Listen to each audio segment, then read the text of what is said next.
Well, today on In the Circle, we are talking with first-year head coach at Bradley University, Sarah Willis. And In the Circle is brought to you by Rawlings, the official softball of the Missouri Valley Conference and the NCAA championships. Rawlings, the mark of a pro. So, Coach, you've been at Bowling Green the last 7 years. And so what was so attractive about this Bradley job when you saw it open up? Yeah, so Bradley University, very familiar with it. My husband's actually from the area, born and raised in Chillicothe, so just up the river. So very familiar with it. Obviously, Bradley's in a tremendous conference in general, with being in the Missouri Valley, very competitive at the mid-major level, fantastic institution. And again, especially when taking a dive deeper through the interview process and really getting to know the people that work in the department.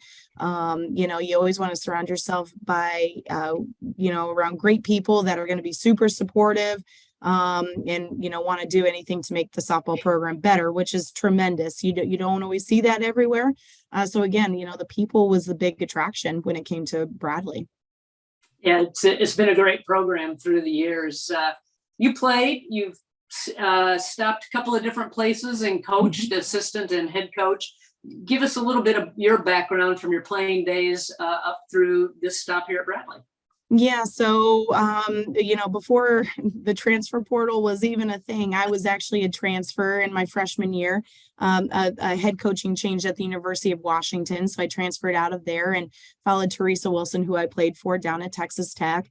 Had a tremendous experience as a Red Raider. And it's funny how things just work out, because then I stayed on, got my graduate school done down there in sports psychology, ended up meeting my husband, who was in his master's of athletic training. So, and then from there, we started puddle jumping throughout both of our collegiate careers.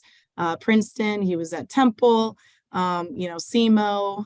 He was also at SEMO, Dayton, and he was at Miami, Ohio, right? We just kind of kept going. And then we both settled up at Bowling Green State University, started our family up there, had a great experience for the 7 years. And again, wasn't even really looking for a change, loved where the program was at, loved where the culture was going, had tremendous, pitchers in the circle and another one coming in. So, but again, we also had you get a phone call kind of out of the blue, and there's an opportunity also to go back and move closer to home, which is something, we wanted to be able to provide our two daughters. We have two girls, Zoe, who's 6, and Peyton, who's 4.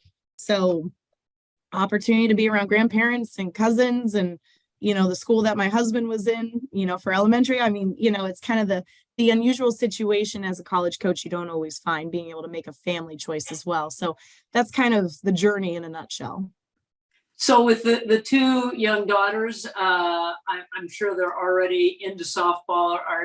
Are you already starting to work with them to be pitchers? Oh, we had a session, both me and my husband Joe. We had a session with them on one of the little Chillicothe fields the other day at one of the local parks. Tremendous parks in the community. Obviously, baseball thrives in there. So yeah, they're both already going to be signed up for T-ball. Yeah, we were taking grounders, we were taking some hacks on the field, we were running the bases. Got to teach base running, right?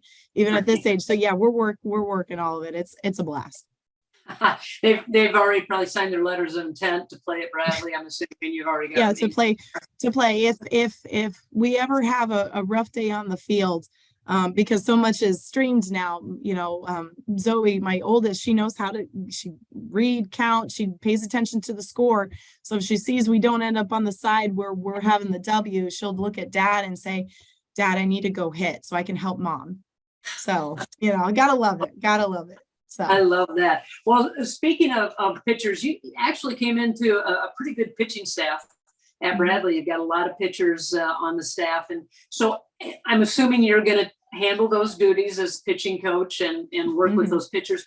What are some of the things and philosophies and techniques that you're working with that group of pitchers with right now? I think the biggest thing, just because there's already so many of our pitchers that make it at this level that are already doing something really well in terms of what does their game look like? How do they make those effective outs? How do they disrupt hitters' timing? The biggest thing that I find at this level, no matter which pitching staff I've been a part of and helping them grow, is working on the mental side of the game. Something that obviously I'm very passionate about, because There's so many pitfalls when it comes to pitching, especially in a competitive setting. That primal pitching, that perfect pitching, the praying pitching, right? Hoping is, there's so many things that if we don't train the mental side of the game, it's just going to fail us when we need it most, especially when we're talking about a recovery system, when you fail, when you don't make a pitch, or even when a hitter, you have no idea how they got that pitch. It was a great pitch, right? But someone does a great job as a hitter, you tip your cap, you move on, but how do you recover? How do you bounce back? Don't be the egg, but be the tennis ball, right? You got to bounce back really quickly, because in another 10 seconds, you got to be ready and you got to be in green for the next. So those are the things truly when it comes to the pitching staff this year, and getting familiar with them, getting familiar with what they do, since, I wasn't a part of their recruiting process, but I said yes to them here, obviously. I think that's the biggest thing that I'm seeing throughout this season as well, where we're going to continue to train harder and get better at. And it's going to really help us step up, especially by the time we get into conference play. Yeah, I don't think people understand really how big the mental part of pitching is. I mean, you just don't go up there and fire away and throw 65, 70 miles an hour anymore and blow people away. No, anybody can hit that. Yep. It's Yeah. very true. So there's so much more to it, in terms of their own personal accountability for their growth and development, and really for student athletes today to be more self-aware. A lot of our student athletes, I think, have been just go, showcase. They've kind of forgotten to compete a little bit and what that looks like, right? You're accountable one way or another. You gave up 60 feet or you got someone out, right? So I think that's the biggest thing just in its entirety that this year the coaching staff's really working on, in terms of making our team just more mentally prepared, so we can be resilient when we need to be. Well, there's a game that you guys had that's gone viral.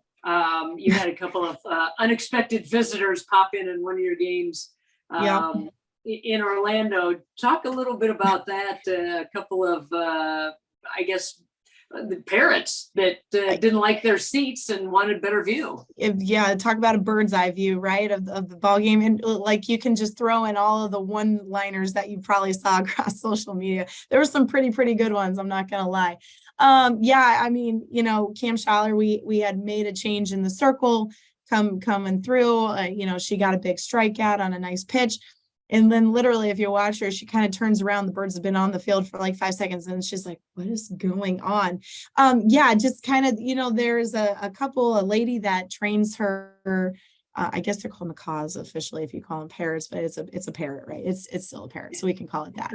But the parrots just kind of came on, and I mean, out of nowhere. It's funny because that's I guess the joy of playing an outdoor sport. You just never know what's going to happen, weather, animals, I mean, acts of God, right? Like, you just have no idea. So it was a pretty funny moment, pretty lighthearted moment. Something I don't know if we'll ever see again. Loved the fact that one of them landed on the umpire, and he was going to pretend to start calling, all right, let's get the game moving, right? We're going to call balls and strikes with this parrot on my shoulder. So no, it was that I don't know if that's ever, I don't think that's ever going to happen again, but you can never say never. So that was a pretty funny moment.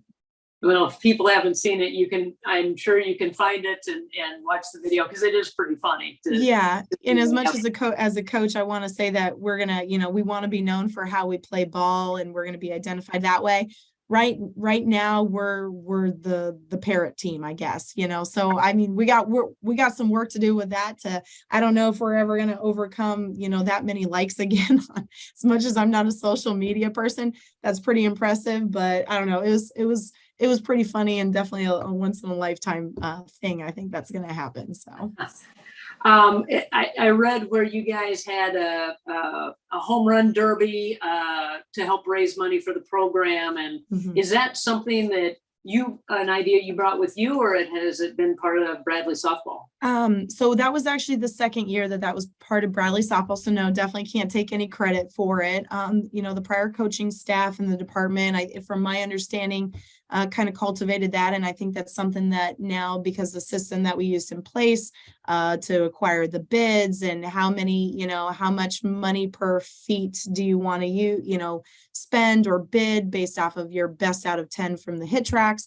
So no, it was a fantastic event. Really effective, really productive for our program when it comes to the fundraising piece, but it was just a tremendous day to be able to share with alum, friends, family, kind of show off a little bit, some power.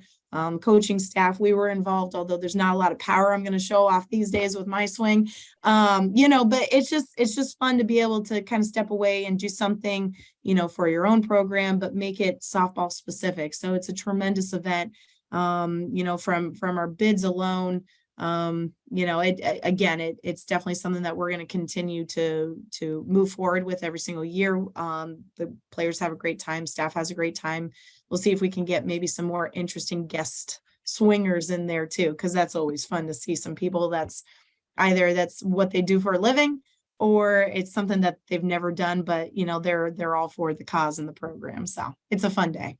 Yeah, it sounded and it looked fun. And I do, and this is just Abbott Badgley knocked 261 feet. I'm looking here, and Grace Fringe 256. And then I kind of looked down the line, and Coach 155 feet. I have a front toss. I have a fungo swing. If you go back on the footage, you can look at it. My hands are great. There's no lower half to account for. So as much as we train backside, stay on your legs. I'm 12 plus years of fungo toss, and that's going to be my excuse until next year. Check back in next year. I'm bound to break. Everyone's got a starting point, right? Everyone's got a starting point. So gotta have a baseline. I might even drive over and be part of that next year. I probably couldn't even get it 155 feet. So. Would love to have you. I'll be in touch. We're gonna set it up now. I'll see you gave me ideas, so now there's no backing out. Perfect. Well, thanks for taking the time to join us today on In the Circle, and getting ready for conference play here. So it's going to happen pretty soon. So thanks for joining us, and we will see you down the road. All right. Go Braves. Thanks.